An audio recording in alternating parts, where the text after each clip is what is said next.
Welcome to night bulletin. రాష్ట్రంలో కొత్తగా బాధ్యతలు స్వీకరించిన కలెక్టర్లతో సీఎం చంద్రబాబు మాట్లాడారు. కలెక్టర్ పదవి అనేది జీవితకాలంలో ఒక చారిత్రాత్మక ఘట్టమని ఆయన పేర్కొన్నారు. చేసే అభివృద్ది పనుల ద్వారానే జిల్లాల ప్రజలలో గుర్తింపు పొందుతారని స్పష్టం చేశారు. అభివృద్ది, సంక్షేమ పథకాల అమలు, ప్రజల సమస్యల పరిష్కారంలో కలెక్టర్లు కీలక పాత్ర పోషించాలన్నారు. ఈ క్రమంలో కలెక్టర్లందరికీ తన పూర్తి సహకారం ఉంటుందని భరోసా ఇచ్చారు. ప్రజలకు అందుబాటులో ఉండి వారిలో నమ్మకం కలిగించే విధంగా వ్యవహరించాలని సూచించారు. Micronutrients. Same thing, land needs all micronutrients and balancing all factors. దాని బదులు మనం ఏం చేస్తున్నాం అంటే టు స్టిమ్యులేట్. మనుషులను స్టీరాయిడ్స్ వాడినట్టు యూరియా వాడుతున్నాం. That is the biggest problem. Urea వల్ల క్రాప్ ఎక్కువ వస్తుందని ఆశతో యూరియా వాడుతున్నారు. నేను చాలాసార్లు మీకు చెప్పాను, Punjab is a case study. పంజాబ్లో ఈరోజు 2 trains every day cancer patients it is carrying to Delhi. Cancer ఎక్కడైనా సరే కోరిలేషన్ మీరు వెళితే backward, either pesticides or urea, fertiliser, chemical fertiliser or pollution. These are all the reasons. మనం కూడా టాప్ 10 డిసీజెస్ చూస్తే top 10లో రెండోది అనుకుంటాను. ఇప్పుడు కృష్ణబాబు పాతగా ఇది, ఇప్పుడు గౌరవ్ ఉంటాడు. ఒకప్పుడు క్యాన్సర్ ఇది the second biggest disease or third biggest in Andhra Pradesh. Top 10లో 3-4లో టాప్ 5లోనే వస్తుంది. 3 or 4 వచ్చే పరిస్థితి వచ్చింది. Tomorrow it will become number 1. ఇక్కడ ఎందుకు వేస్తున్నారు అన్నప్పుడు మనం సాయిల్ టెస్టింగ్ నుంచి వచ్చాం. బాడీ టెస్టింగ్ ఎట్లయితే మనం చేసుకుంటున్నామో సాయిల్ టెస్టింగ్ కూడా చేసి అక్కడి నుంచి సాయిల్ ని బ్యాలెన్స్ చేయాలి విత్ మైక్రో న్యూట్రియంట్స్. ఇప్పుడు డ్రై కెమిస్ట్రీ కూడా వెళ్తున్నాం మనం. సెటిలైట్ మన ఒక అతను వచ్చాడు, కొత్తగా ఒక స్టార్టప్ కంపెనీ పెట్టాడు.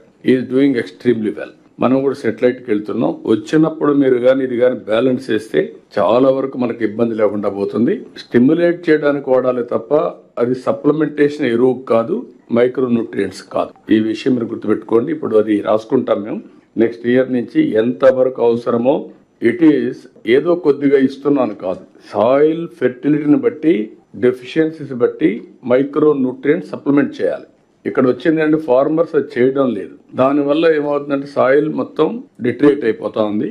దాన్ని మనం బ్యాలెన్స్ చేద్దాం, ఏం చేయాలని వర్కౌట్ చేద్దాం. We are having clarity on that. Jubilee Hills ఉప ఎన్నికల ప్రచారంలో బీఆర్ఎస్ వర్కింగ్ ప్రెసిడెంట్ కేటీఆర్ పాల్గొన్నారు. ఈ సందర్భంగా ఆయన మాట్లాడుతూ ప్రజలు గట్టిగా ఓట్లు గుద్దితేనే ప్రత్యర్థి పార్టీలకు బుద్ది వస్తుందని వ్యాఖ్యానించారు. బీఆర్ఎస్ ప్రభుత్వ హయాంలో తెలంగాణ రాష్ట్రం అన్ని రంగాలలో అభివృద్ది సాధించిందని గుర్తు చేశారు. ఈ అభివృద్ది పదం కొనసాగాలంటే జూబ్లీహిల్స్ ఉప ఎన్నికల్లో బీఆర్ఎస్ అభ్యర్థిని గెలిపించాలని పిలుపునిచ్చారు. 5 ఏళ్ళు కదా అని నేనన్నా. అంటే ఏమంటాడు తెలుసా మహమూద్ భాయ్, కోయి తర్కీబ్ నీయే క్యా సాబ్, కోయి తర్కీబ్ అంటే ఏమైనా ఉపాయం లేదా అంటుండు. యాడున్నది ఉపాయం యాడున్నదంటే మీ చేతులు ఉన్నది. జూబ్లీహిల్స్లో మీరు గట్టిగా గుద్దుతే వీళ్ళు చక్కగా అవుతారు, లైన్లకు వస్తారు. ఇచ్చిన హామీలన్నీ నిలబెట్టుకోవాలంటే మీరు జూబ్లీహిల్స్ లగాయించి మంచిగా పిడికిలు బిగించి కడుపులోకి వెళ్ళి గట్టి గుద్దుతే అన్ని చక్కగా వెళ్తాయి. ఎన్నికల సంఘం ప్రధాని మోదీ చేతిలో బందీ అయిందని వైఎస్ షర్మిల తీవ్రంగా విమర్శించారు. ఎన్నికల సంఘం కూడా బీజేపీ కోసం మాత్రమే పనిచేస్తుందని ఆరోపించారు. ఈ విషయాన్ని రాహుల్ గాంధీ ఇప్పటికే దేశ ప్రజల ముందుంచారని, అది పచ్చి నిజమని షర్మిల స్పష్టం చేశారు. మహారాష్ట్ర ఎన్నికల్లో సాయంత్రం 5 గంటల నుంచి 6 గంటల మధ్యలో 60 లక్షలకు పైగా కొత్త ఓట్లు పోలయ్యాయని ఉదాహరణగా పేర్కొన్నారు. ఎన్నికల వ్యవస్థను మలినం చేసే ఈ ధోరణిని దేశ ప్రజలు ఖండించాలని షర్మిల పిలుపునిచ్చారు. అన్ని వ్యవస్థలు మోడీ గారి గుప్పెట్లో బీజేపీ కోసం పనిచేస్తున్నాయో, ఎలక్షన్ కమిషన్ ఆఫ్ ఇండియా కూడా ఈరోజు బీజేపీ కోసమే పనిచేస్తుంది. ఈ విషయాన్ని రాహుల్ గాంధీ గారు దేశం ముందు బయటపెట్టడం జరిగింది. ఇది పచ్చి నిజం, ఇది మన భారతదేశ ప్రజాస్వామ్య యథార్థత అని రాహుల్ గాంధీ గారు దేశం ముందు ఈసీఐ బండారం బయటపెట్టారు. ఒక శాంపుల్ తీసుకున్నారు కర్ణాటకలోని మహదేవ్పూర్లో. దాంట్లోనే 1 లక్ష దొంగ ఓట్లని నమోదు చేశారు. 1 లక్ష ఓట్లకి దొంగ పేర్లున్నాయి, దొంగ ఫోటోలున్నాయి, దొంగ అడ్రస్లున్నాయి. ఇలా ఓట్ చోరీ చేయడమే కాక మహారాష్ట్రలో 5-6 గంటలకు మధ్యలో 60 లక్షల ఓట్లకు పైగా కొత్త ఓట్లు వేయటం జరిగింది. ఈ ఓట్లను ఎవరు వేశారు? సీసీటీవీ ఫుటేజ్ ఎక్కడుంది అంటే ఏ ఆధారాలు లేవు. కేంద్ర రాష్ట్ర ప్రభుత్వాలు అమలు చేస్తున్న పథకాలను లింగ అసమానతల ఆధారంగా సమీక్షించాల్సిన అవసరం ఉందని పార్లమెంటు మహిళా సాధికార కమిటీ చైర్పర్సన్ పురంధేశ్వరి అన్నారు. తిరుపతిలో జరుగుతున్న మహిళా సాధికార జాతీయ సదస్సులో రెండో రోజు సమావేశంలో ఆమె ప్రసంగించారు. మహిళలు అభివృద్ధిని ముందుండి నడిపిస్తున్నారని గుర్తు చేస్తూ మారుతున్న సమాజానికి ఈ సమావేశాలు ఓ నిదర్శనమని పేర్కొన్నారు. మహిళలకు సమన్యాయం, గౌరవం కల్పించడంలో ఇలాంటి చర్చలు ఉపయోగకరమని చెప్పారు. The deliberations during the plenary sessions of this conference on gender-responsive budgeting and empowering women to face the challenges of emerging technologies have yielded profound and far-reaching outcomes. These discussions have laid a strong foundation for empowering women legislators to take the outcomes of this conference to their respective constituencies, bloc, tehsil and villages to bring about meaningful and realistic empowerment in the lives of women of our country.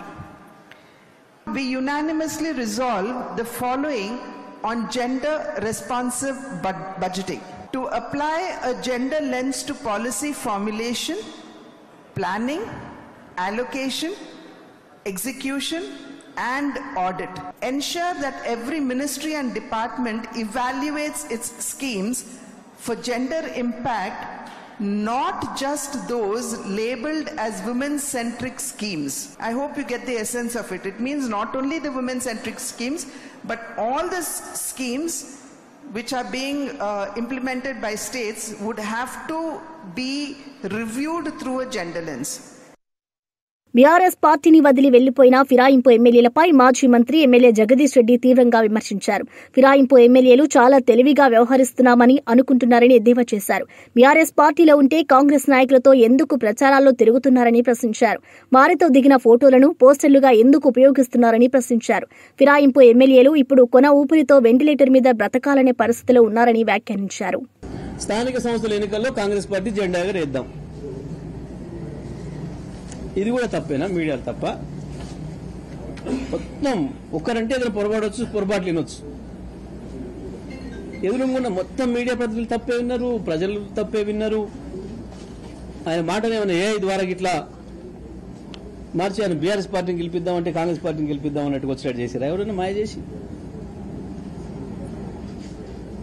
ఓ దిక్కు local గా ఉన్న కాంగ్రెస్ అభ్యర్థులు వీళ్ళ మీద ఓడిపోయిన వాళ్ళు దాడి చేస్తూనే ఉన్నారు. మా పార్టీలోకి వచ్చి మమ్మల్ని ఆశయం చేస్తున్నారు అని చెప్పి ఇంత స్పష్టమైన సాక్ష్యాలు ఉన్నాయి ఎదురుగా. అయినా బుకాయిస్తాం. ఓకే, మరి ముఖ్యమంత్రి గారిని వీరింటికి నా నియోజకవర్గంలో సమస్యలు ఉన్నాయని అంటే అది అట్లనే అన్న నేనే వస్తాను సమస్యలు తీరుస్తానికి అని చెప్పి వాళ్ళ ఇంటికి పోయిండట. ముఖ్యమంత్రి గారు పోయినాడు. వారు చెప్పిన సమాధానంలో వారు ఆశించిన దాంట్లో వచ్చి చాలా తీవ్రమైన సమస్యలు ఉన్నాయి రైతాంగానికి, అవి నా దగ్గర పరిష్కారం ఉంది, నన్ను అడుక్కోపోదామని వచ్చిండు ముఖ్యమంత్రి పరిష్కారం అని చెప్పి రాసిండు దాంట్లో. మరి ముఖ్యమంత్రి ఒకే కానీ మరి గీనవరు రాహుల్ గాంధీ ఎందుకు కలిసిండు? ఏమనాలి దీన్ని? ఏమనుకోవాలి? ఇంత ఇదేంటిది? కాంగ్రెస్ పార్టీ ప్రచార రథం. ముఖ్యమంత్రి అంటే నీటికి నీ నియోజకవర్గ సమస్యలు తీరుద్దామని చెప్పి వచ్చిండు. మరి ఇదేంది? ఇది ఎవరిది ఉండాలి? కేసీఆర్ది ఉండాలి కదా. నీకు కేసీఆర్ మీద నమ్మకం ఉంటే, బీఆర్ఎస్ పార్టీ పైన విశ్వాసం ఉంటే, కేసీఆర్ పైన నమ్మకం ఉంటే, ముఖ్యమంత్రి గారి కండువా కాంగ్రెస్ది కాదని అనుకుంటే నువ్వు ఏంది అన్నట్టు ఏం సమాధానం చెప్తారు దీనికి? బీఆర్ఎస్ కార్యకర్తలకి ఏం చెప్తారు? కాంగ్రెస్ కార్యకర్తలకి ఏం చెప్తారు? మీ నియోజకవర్గ ప్రజలకి ఏం చెప్తారు? సరే, స్పీకర్ కూడా ఏం తెలియదు అనుకుందాం, కాసేపటికి నువ్వు చెప్పింది నమ్ముతాను అనుకుందాం. మిగతా వాళ్ళు ఎట్లా నమ్మాలి? కోర్టు ఎట్లా నమ్మాలి?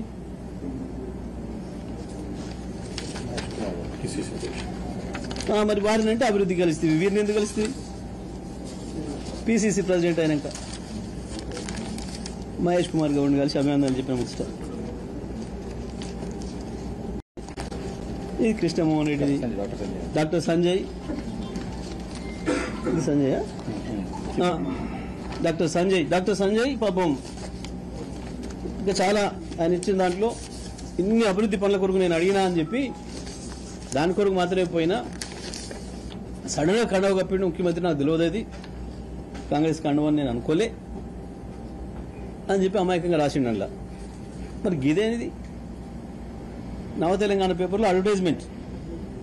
ఎన్టీఆర్ జిల్లా జి కొండూరు మండలంలో ఎమ్మెల్యే వసంత కృష్ణప్రసాద్ జోగి రమేష్ పై ఘాటుగా స్పందించారు. జోగి రమేష్ నోరు మున్సిపాలిటీ డ్రైనేజీ లాంటిదని ఆయన వ్యాఖ్యానించారు. ఏనుగులు పోయే దారిలో కుక్కలు మొరగడం సహజమని, బరి తెగించిన పిచ్చి కుక్కల్ని చివరికి ప్రజలే మట్టు పెడతారని వసంత ఎద్దేవా చేశారు. ఏదో ఒకటి వాగడం జోగి రమేష్ నైజమని మండిపడ్డారు. ఇటీవల జోగి రమేష్ చేసిన విమర్శలపై ఇంతకాలం మౌనం పాటించిన వసంత చివరకు తనదైన శైలిలో సమాధానమిచ్చారు. మన పార్టీ నాయకులందరూ చెప్పాల్సిన రీతిలో తమ రీతిలో చెప్పారు. అతని నోరే ఒక పెద్ద మున్సిపాలిటీ డ్రైనేజ్ లాంటిది. అతను చంద్రబాబు నాయుడు గారిని ఉద్దేశించి ఏం మాట్లాడాడు మీ అందరూ తెలుసు. లోకేష్ బాబు గారిని ఉద్దేశించి ఏం మాట్లాడాడు మీ అందరూ విన్నారు. అట్లాగే పవన్ కళ్యాణ్ గారి గురించి ఏం మాట్లాడాడో మీకు తెలుసు. రఘురామకృష్ణరాజు గారి గురించి ఏం మాట్లాడాడో మీ అందరూ తెలుసు. ఇక మన నెక్స్ట్ అతనికి పుట్టడమే లోపాలతో పుట్టాడు. తిరిగే కాలు వాగే నోరు ఊరుకోదని ఏదో ఒకటి వాడుతుంటారు. అతని జీవన విధానం అది. అంతేగాని ఒక హుందాగా బతకటం, ఎదటోళ్ళ హుందాగా ప్రవర్తించడం, గౌరవప్రదంగా ఉండటం, గౌరవప్రదంగా మాట్లాడటం ఇవన్నీ తెలియని వ్యక్తి కాబట్టి అతను కుక్కలను పెద్దాన్ని మన తర్వాత అనవసరం. ఒక రోజుకి ఆ కుక్కలు పిచ్చి అయిన తర్వాత ప్రజలే చంపేస్తారు. అతను ఎన్నో మాట్లాడితే వాడు వీడు అంటాడు. అసలు నేను బూతులు లెక్కించుకుంటే నాకు వచ్చిన బూతులు వాడికి 10 వంతు రాదు. కానీ నేను మాట్లాడను, ఎందుకంటే అది సభ్యత సంస్కారం కాదు.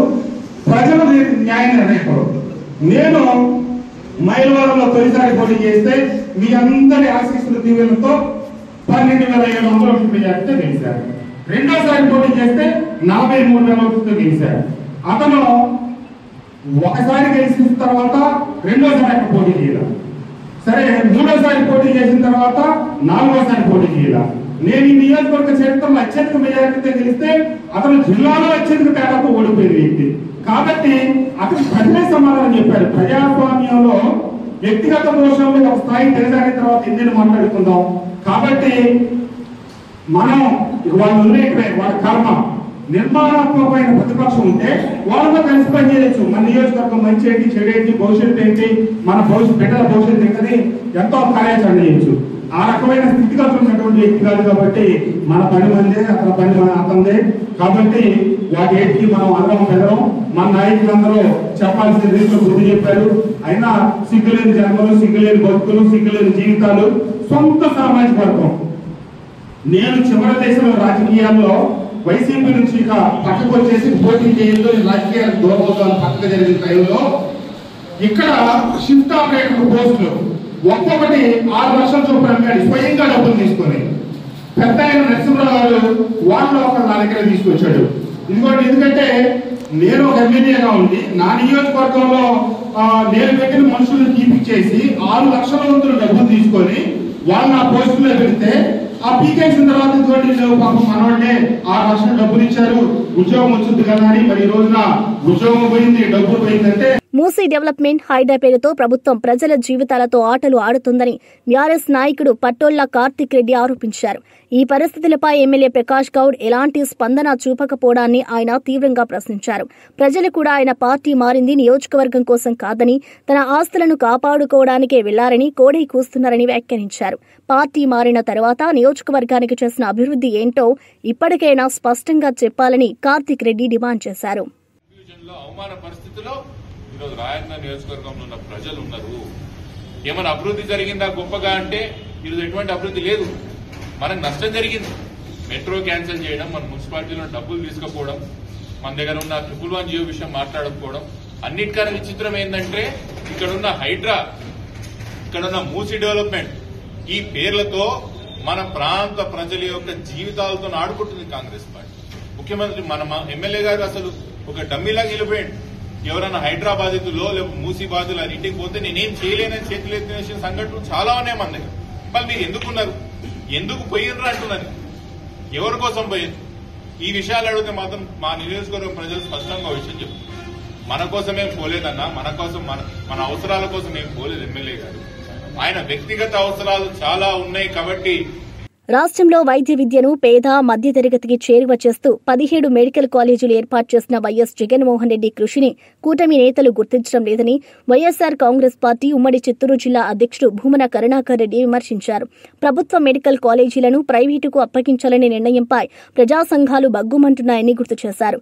స్విమ్స్ ఆధునీకరణ పనులు తమ హయాంలోనే ప్రారంభమయ్యాయని, కూటమి నేతలు చేస్తున్న తప్పుడు ప్రచారం వల్ల ప్రజలు తప్పుదోవ పట్టారని భూమన స్పష్టం చేశారు. మెడికల్ కళాశాలల మీద విషం చిమ్ముతూ ఆయన హయాంలో ప్రారంభించినటువంటి 7 కళాశాలలు మిగతా కళాశాలలు తప్ప మిగతా కళాశాలలన్నింటినీ కూడా ప్రైవేటీకరణ చేయాలనని చంద్రబాబు గారు తీసుకున్నటువంటి నిర్ణయం మీద ఈ రోజున రాష్ట్ర వ్యాప్తంగా ప్రజా సంఘాలన్నీ కూడా బగ్గుమంటున్నటువంటి విషయం మనకందరికీ కూడా తెలుసు. జగన్మోహన్ రెడ్డి గారు మొన్న పత్రికా సమావేశంలో ఒక గొప్ప మాటను మాట్లాడడం జరిగింది. పని చెయ్యటమే తెలుసు గాని జగన్మోహన్ రెడ్డి గారికి పేదలకు మంచి జరగాలన్నటువంటి తపనే తప్ప నేను చేసినటువంటి మంచి నేను దాన్ని డప్పు కొట్టుకొని వాయించుకోవాలా అన్నటువంటి తత్వం ఇసుమంతా లేనటువంటి ఒక సద్గుణమైనటువంటి వ్యక్తి జగన్మోహన్ రెడ్డి గారు. అందుకే ఆయన చేసినటువంటి మంచి ఆంధ్ర రాష్ట్ర ప్రజలు అనుభవిస్తున్నప్పటికీ కూడా తెలుగుదేశం పార్టీ జనసేన పార్టీలు చేసినటువంటి విష ప్రచారం కారణంగా జగన్మోహన్ రెడ్డి గారు చేసినటువంటి మంచి మరుగున పడింది అన్నటువంటి విషయంలో ఏ రకమైనటువంటి అభ్యంతరాలు లేవు. మనం ఒక గొప్ప వైద్యశాలను నిర్మించాలా అన్నటువంటి సంకల్ప బలంతో ఆయన తిరుపతిలో టీటీడీ వారి ఆధ్వర్యంలో పద్మావతి చిన్నపిల్లల సూపర్ స్పెషాలిటీ హాస్పిటల్ని అధునాతనమైనటువంటి సాంకేతిక పరిజ్ఞానంతో నిర్మించాలా అని తలపెట్టి దానికి అనుగుణంగా మొట్టమొదట ఆయన 2021 అక్టోబర్ 3వ తారీఖున చిన్నపిల్లల గుండె ఆపరేషన్లకు సంబంధించిన సూపర్ స్పెషాలిటీ హాస్పిటల్ ని ఆ రోజున బ్రహ్మోత్సవాల సందర్భంగా ధ్వజారోహణ సందర్భంగా ఆయన స్వామివారికి పట్టు వస్త్రాలు సమర్పించే రోజున స్వామివారిని దర్శించడానికి పూర్వం ఈ చిన్నపిల్లల సూపర్ స్పెషాలిటీ హాస్పిటల్కు సంబంధించిన ఈ గుండె ఆపరేషన్లకు కూటమి ప్రభుత్వ విధానాల వల్ల రాష్ట్రంలోని పేదల భవిష్యత్ ప్రశ్నార్థకరమవుతోందని వైఎస్సార్ కాంగ్రెస్ పార్టీ సీనియర్ నాయకురాలు మాజీ డిప్యూటీ సీఎం పాముల పుష్పశ్రీవాణి విమర్శించారు. చంద్రబాబు ప్రభుత్వం తీసుకున్న 10 మెడికల్ కాలేజీలను ప్రైవేటీకరణ చేయాలనే నిర్ణయాన్ని తీవ్రంగా ఖండిస్తున్నామని ఆమె తెలిపారు. పేదలకు సూపర్ స్పెషాలిటీ వైద్యం అందాలని, పేద మధ్యతరగతి విద్యార్థులు వైద్య విద్య పొందాలనే లక్ష్యంతో 17 మెడికల్ కాలేజీలను ఏర్పాటు చేసిన వైఎస్ జగన్ కృషిని గుర్తు చేశారు. ఈ రాష్ట్రంలో ఉన్నటువంటి పేదవాడు భవిష్యత్తు ప్రశ్నార్థకం అయ్యే విధంగా వీళ్ళ నిర్ణయాలు ఉన్నాయని చెప్పడానికి ఈరోజు నిజంగా చింతిస్తున్నాం.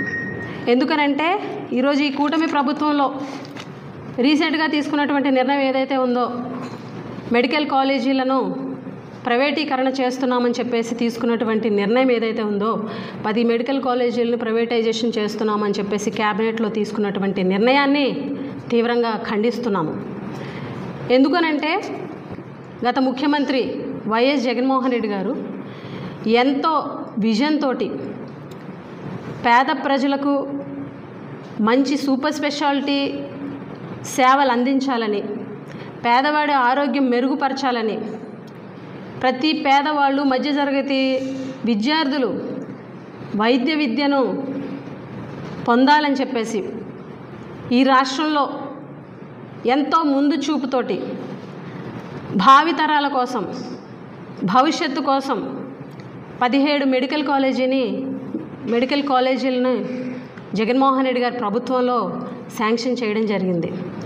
17 మెడికల్ కాలేజీలని శాంక్షన్ చేసి అందులో 5 మెడికల్ కాలేజీలను పూర్తి చేసి క్లాసులు కూడా ప్రారంభించి రెండు కాలేజీలు పూర్తి చేసి ఎలక్షన్ అయిపోయిన తర్వాత క్లాసులు కూడా ప్రారంభమైనటువంటి పరిస్థితి అందరికీ తెలుసు. ఆ 7 మెడికల్ కాలేజీలు కూడా విజయనగరం, ఏలూరు, రాజమండ్రి, మచిలీపట్నం, నంద్యాల, అలాగే పాడేరు అండ్ కడప 7 మెడికల్ కాలేజీలని కూడా పూర్తి చేయడం జరిగింది గత ప్రభుత్వం. ఈరోజు యూరియా సమస్య విషయంలో రాష్ట్ర ప్రభుత్వాన్ని కాదు కేంద్ర ప్రభుత్వాన్నే ప్రశ్నించాలన్నారు డోర్నకల్ ఎమ్మెల్యే ప్రభుత్వ వైపు డాక్టర్ రామచంద్ర నాయక్. మీడియాతో మాట్లాడిన ఆయన రైతులు ఎరువుల కోసం ఇబ్బందులు పడుతున్న పరిస్థితిని ఆందోళన కలిగిస్తోందని చెప్పారు. ఎరువుల సరఫరా బాధ్యత పూర్తిగా కేంద్ర ప్రభుత్వంపైనే ఉందని, దీనిపై రాష్ట్ర ప్రభుత్వంపై విమర్శలు చేయడం అనవసరమని స్పష్టం చేశారు. రైతుల కోసం రాష్ట్ర ప్రభుత్వం అన్ని విధాలుగా కృషి చేస్తోందని, కానీ యూరియా కొరతను కేంద్రం పరిష్కరించాల్సిన అవసరం ఉందని డాక్టర్ రామచంద్ర నాయక్ ప్రజల ముందు లైన్లో నిలబడ్డట్టు 10 బస్తాలు తీసుకున్న తర్వాత కూడా లైన్లో నిలబడ్డట్టు మీకు ఒకటే బస్తా ఇచ్చినట్టు మీరు అబద్ధం చెప్పడం మీ స్థాయికి ఇది భావ్యమేనా? అదేవిధంగా కేంద్రాన్ని నిందించాల్సిన మీ ప్రతిపక్ష పార్టీల నాయకులు కేవలం రాష్ట్ర ప్రభుత్వాన్ని, అక్కడేమో షాపుల దగ్గర మోడీ గారి ఫోటో పెట్టుకుంటారు, మీరేమో మా ముఖ్యమంత్రి గారిని మా ప్రభుత్వాన్ని నిందించడం ఇది ఎంతవరకు భావ్యం? ఒక్కసారి మీరు ఆత్మ పరిశీలన చేసుకోవాలని చెప్తా ఉన్నా. అదేవిధంగా రైతుల పక్షాన నిలబడి కేంద్ర ప్రభుత్వాన్ని అఖిల పక్షంగా మీరు ప్రశ్నించే దాంట్లో ఎక్కడన్నా మీ పార్టీ ఎక్కడన్నా నాయకులు ఎక్కడన్నా మరి రైతుల పక్షాన ప్రశ్నించినట్టు ఎక్కడన్నా ఉన్నాయా? కాబట్టి మీరు చేసే మరి డ్రామా తెలంగాణ రాష్ట్ర ప్రజలు, ముఖ్యంగా డోర్నకల్ మహబూబాద్ ప్రజలు దీన్ని హర్షించరు. మీరు 10 బస్తాలు యూరియా బస్తాలు తీసుకొని 1-2 గంటలు నిలబడితే ఒకటే ఇచ్చారని చెప్పి స్టేట్మెంట్ ఇవ్వడం, ఇది మహానటి సావిత్రి గారి తర్వాత సత్యవతి రాథోడ్ గారే అని చెప్పేసి డోర్నకల్ ప్రజలు అనుకునే విధంగా మీ స్థాయి తగ్గే విధంగా భవిష్యత్తులో ఇలాంటివి చేయొద్దని చెప్పేసి మిమ్మల్ని రిక్వెస్ట్ చేస్తున్నా. అదేవిధంగా రైతులకు యూరియా పంపిణీలో విజయవంతంగా పోలీస్ యంత్రాంగం, రెవెన్యూ యంత్రాంగం, వ్యవసాయ అధికారులు, కాంగ్రెస్ పార్టీ మండల నాయకులు అందరూ సమిష్టిగా రైతులకు 2 గంటల్లోనే 8 నుంచి 11 లోపే మరి ముందు రోజే లిస్టు తయారు చేసి ఎవరికైతే ఇంతవరకు రాలేదో అలాంటి రైతాంగాన్ని మరి లిస్ట్ అవుట్ చేసి వారికి తిరుమల శ్రీవారి సేవలో పలువురు ప్రముఖులు పాల్గొన్నారు. ఎమ్మెల్యే రెడ్డెప్పగారి మాధవిరెడ్డి, గుజరాత్ శాసనసభ్యురాలు Rivaba Jadeja, MP Ravichandra, MLA Bhuma Akhilapriya, MP DK Aruna స్వామివారిని దర్శించుకున్నారు. ఆలయ అధికారులు వీరికి స్వాగతం పలికారు. దర్శనానంతరం ప్రత్యేక పూజల్లో పాల్గొన్న ప్రముఖులకు వేద పండితులు ఆశీర్వచనాలు అందజేశారు. ಓಂ ನಮೋ ವೆಂಕಟೇಶಾಯ. ತಿರುಮಲ ಕ್ಷೇತ್ರದಲ್ಲಿ ಸೋशल मीडिया पर पोस्ट उल्लंघन करने वालों के विरुद्ध कानूनी कार्रवाई की जाएगी. ओम नमो वेंकटेशाय.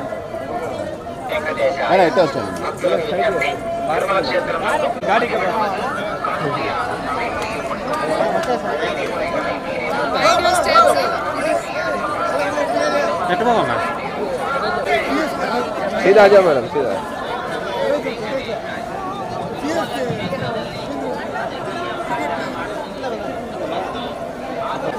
मैडम इस तरफ.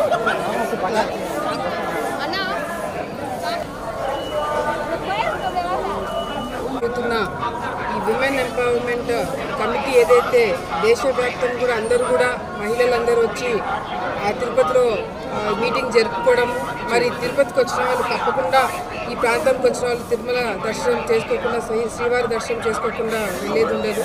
ఈరోజు కమిటీలో ఉన్న వాళ్ళే కాకుండా మిగతా ఎమ్మెల్యేలందరూ కూడా, ఈరోజు మహిళా ఎమ్మెల్యేలందరూ కూడా స్వామివారి దర్శనం చేసుకోవడానికి ఈరోజు తిరుమలకి రావడం జరిగింది. నిజంగా అంటే ఇక్కడికి వచ్చిన తర్వాత ఇక్కడికి వచ్చి దర్శనం చేసుకుని వెళ్ళిన ప్రతి ఒక్కరికి కూడా మరి మహిళలందరికీ మంచి జరగాల. ఈ రాష్ట్రంలో ఆల్రెడీ చంద్రబాబు నాయుడు గారు కావచ్చు, దేశంలో మోదీ గారు కావచ్చు, అందరూ కూడా మహిళలకి పెద్ద పీఠం ఎట్లా వేయాలా చట్టసభలు అని చెప్పి మరి రిజర్వేషన్స్ కావచ్చు, వాళ్ళకి కావాల్సిన చట్టాలు కావచ్చు, నిర్ణయాలు కావచ్చు, అన్ని విధాలుగా అట్లాగే తీసుకోవడం జరుగుతుంది.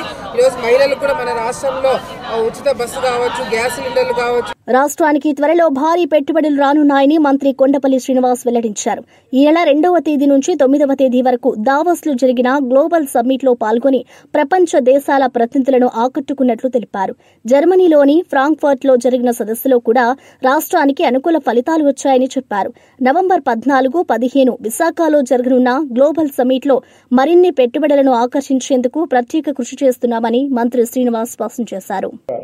ఆహ్వానం పలుకుతున్నాము, ఏ రకమైనటువంటి సపోర్ట్ ఇస్తున్నాము, ఇవన్నీ కూడా చెప్పడం జరిగింది. చాలా పాజిటివ్ రెస్పాన్స్ వచ్చింది. చాలామంది పాలసీలు చూసి ఆశ్చర్యపోయారు. ఇవన్నీ కూడా మేము అక్కడ ప్రజెంట్ చేసి ఒక మంచి పాజిటివ్ ఎన్విరాన్మెంట్ మన రాష్ట్రానికి తీసుకొచ్చేలాగా మేము ప్రయత్నం చేశాము. సో ఖచ్చితంగా ఒక మంచి ఇన్వెస్ట్మెంట్స్ కూడా మన రాష్ట్రానికి వస్తాయన్న నమ్మకంతో మేము పనిచేయడం జరిగింది. అలాగే జర్మనీ దేశంలో కూడా ఫ్రాంక్ఫర్ట్లో కూడా ఒక మంచి తెలుగు డయాస్పోరా వాళ్ళు కలిసి వాళ్ళ ద్వారా అక్కడ ఉన్నటువంటి ఛాంబర్ ఆఫ్ కామర్స్ కానీ అక్కడ ఉన్నటువంటి ఇండియన్ కౌన్సిలేట్ని కానీ కలిసి మన రాష్ట్రం ఎటువంటి సపోర్ట్ ఇస్తున్న విషయం అనేది మేము చెప్పుకోగలిగాము. గుంటూరు జిల్లా తెనాలిలో మంత్రి నాదెండ్ల మనోహర్ మాట్లాడుతూ ప్రజల మధ్య చిచ్చు పెట్టి రాజకీయ లాభాలు పొందేందుకు వైసీపీ ప్రయత్నిస్తుందని ఆరోపించారు. మచిలీపట్నం, కోనసీమ ప్రాంతాల్లో కులాల మధ్య విభేదాలు రగిల్చి పబ్బం గడిపేందుకు చూశారని విమర్శించారు. సామాజిక మాధ్యమాల్లో రెచ్చగొట్టే వ్యాఖ్యలు చేయడం, బూతులు తిట్టడం ద్వారా అలజడి సృష్టిస్తున్నారని మండిపడ్డారు. ఇలాంటి వారిపై కూటమి ప్రభుత్వం కఠిన చర్యలు తీసుకుంటుందని హెచ్చరించారు. సోషల్ మీడియాను ఉపయోగించి జనసేన పార్టీని, పవన్ కళ్యాణ్ గారిని టార్గెట్ చేస్తున్న విధానం ప్రతి ఒక్కరు కూడా ఆలోచించాలి. దీని వెనక చాలా స్పష్టంగా ఒక కుట్ర ఉంది. కుట్రపూరితమైన రాజకీయాలు చేస్తున్న వైఎస్ఆర్సీపీ నాయకులు కుటుంబాల్లో కలహాలు పెట్టే విధంగా సమాజంలో చిలిక తీసుకొచ్చి కావాలని ఆ ప్రాంతంలో అభివృద్ధి రాకుండా చేసే ఆలోచన ఒక్క జగన్మోహన్ రెడ్డి గారే చేయగలుగుతారు. ఎట్టి పరిస్థితుల్లో కూడా లా అండ్ ఆర్డర్ పైన కాంప్రమైజ్ ఉండదు. మీరు నిజంగా మీరు రాజకీయాల్లో ఎదుర్కోవాలంటే ఎన్నికల సమయంలో రండి, పోటీ పడండి, మీరు కూడా నిలబెట్టండి మంచి అభ్యర్థుల్ని. దానికోసం జనసేన పార్టీ ఎప్పుడు సిద్ధమే. అధికారులు ఉత్తమంగా పనిచేసి మెరుగైన ఫలితాలు సాధించాలని ఆర్థిక శాఖ మంత్రి పయ్యవుల కేశవ్ సూచించారు. సీఎం చంద్రబాబు నేతృత్వంలో పనిచేయడం అందరికీ స్ఫూర్తిదాయకమని ఆయన అన్నారు. నిరంతరం ఉత్సాహంతో ముందుకు సాగే నాయకత్వం కింద పనిచేయడం యువ అధికారులకు గొప్ప అవకాశమని పయ్యవుల కేశవ్ గుర్తు చేశారు. అపార అనుభవం ఉన్న నాయకుడి మార్గదర్శకతలో పనిచేస్తున్నామని గ్రహించి ప్రజలకు మరింత మెరుగైన సేవలు అందించేందుకు కృషి చేయాలని సూచించారు. నెవర్ ఎండింగ్ జీల్ ఉన్నటువంటి లీడర్తో పనిచేయడం is the greatest opportunity for you to raise your benchmarks, to raise your capabilities. So మీ కలెక్టర్స్ కూడా don't be satisfied. I don't think you will have an opportunity to live a satisfied life because your bar will be like a bamboo tree. It will grow by the night, it will grow by the day. Your bar will be constantly upgraded every day, every minute. There's a challenge in you to rise up to the Chief Minister's occasion. అద్భుతమైనటువంటి confidence వస్తుంది. ముఖ్యమంత్రి గారి expectations ని reach అయ్యి మనం deliver చేసిన రోజున అటు పబ్లిక్ సాటిస్ఫాక్షన్ పెరుగుతుంది, మన సాటిస్ఫాక్షన్ పెరుగుతుంది, మన కేపబిలిటీస్ పెరుగుతాయి. So it's a rarest opportunity. I'm telling you the young team here. Nellore జిల్లా కొత్త ఎస్పీగా బాధ్యతలు స్వీకరించిన అజిత వాచెండ్ల మీడియాతో మాట్లాడారు. రాష్ట్ర ముఖ్యమంత్రి డీజీపీ గారికి కృతజ్ఞతలు తెలుపుతూ జిల్లాలో శాంతి భద్రతలే తనకు ప్రధాన ప్రాధాన్యమని స్పష్టం చేశారు. రౌడీ ఎలిమెంట్స్ లేకుండా మహిళల భద్రత, సున్నితమైన అంశాలపై ప్రత్యేక దృష్టి పెడతారని అన్నారు. యువత డ్రగ్స్ బారిన పడకుండా చర్యలు తీసుకుంటామని, ఈగల్ టీం సహకారంతో నెల్లూరు జిల్లాను డ్రగ్స్ రహిత జిల్లాగా మారుస్తామని ప్రకటించారు. సైబర్ నేరాలను అరికట్టేందుకు ప్రత్యేక శ్రద్ధ వహిస్తారని, పోలీసు సిబ్బందికి సంక్షేమం కల్పించేలా పనిచేస్తారని తెలిపారు.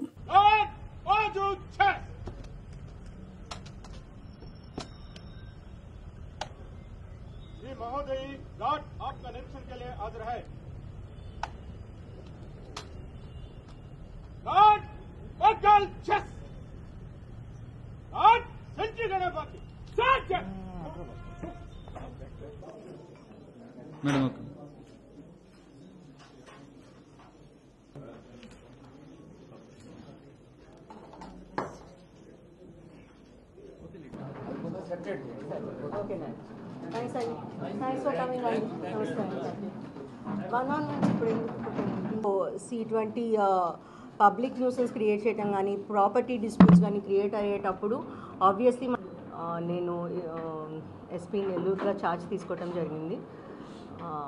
నాకు ఈ అవకాశం కల్పించిన గౌరవనీయులైన ముఖ్యమంత్రి గారికి, డీజీపీ గారికి నా హృదయపూర్వక కృతజ్ఞతలు. ఈ జిల్లాకి ఎస్పీగా రావటం అండ్ ఇక్కడ పరిస్థితుల్ని బట్టి ఇక్కడ నా లా అండ్ ఆర్డర్ ఎన్ఫోర్స్మెంట్ చేయటం నా టాప్ ప్రయారిటీ. సో దాని ప్రకారంగా అందరి కోఆపరేషన్తో ముందుకెళ్దామనేసి ఆశిస్తున్నాను. ముఖ్యంగా ప్రతి చోట లా అండ్ ఆర్డర్ ఎన్ఫోర్స్మెంట్కి ముఖ్యంగా కావాల్సింది మన రౌడీ ఎలిమెంట్స్ కంట్రోల్ చేయటము. అండ్ క్రైమ్ అగేన్స్ట్ ఉమెన్ జరగకుండా చూసుకోవటము, sense of safety and security అందరిలోనూ ఉండటం చూసుకోవాలి. సో దానికోసం పోలీస్ డిపార్ట్మెంట్ తరఫున మొత్తం టీంతో ఎఫిషియెంట్గా వర్క్ చేసేట్టుగా కంపల్సరీ కృషి చేస్తాను. ఇంపార్టెంట్లీ ఇక్కడ యువత ఎటువంటి డ్రగ్స్ వంటి వాటిలోకి వెళ్లకుండా enforcement both supply and demand side control చేయడానికి మేము అన్ని రకాలుగా కృషి చేస్తాము. మీకు తెలిసింది ఈగిల్ అనే ఒక ప్రత్యేక బృందం కూడా రాష్ట్రం తరపున పోలీస్ డిపార్ట్మెంట్లో ఏర్పాటు చేయడం జరిగింది. సో మనం డిస్ట్రిక్ట్లో కూడా చాలా ఇంపార్టెన్స్ ఇచ్చి డ్రగ్ ఎన్ఫోర్స్మెంట్ సరిగా చేస్తాము. సెకండ్ థింగ్, ఇంపార్టెంట్లీ ఈ మధ్య cyber crime and financial frauds ఇవి రెండు చాలా ఎక్కువ అవుతున్నాయి. సో స్పెషల్ టీమ్స్ పెట్టుకొని మా టెక్నికల్ కేపబిలిటీని కూడా పెంచుకొని ఇవి అప్డేట్స్ చూస్తూనే ఉండండి. మరో బులెటిన్లో మళ్ళీ కలుద్దాం.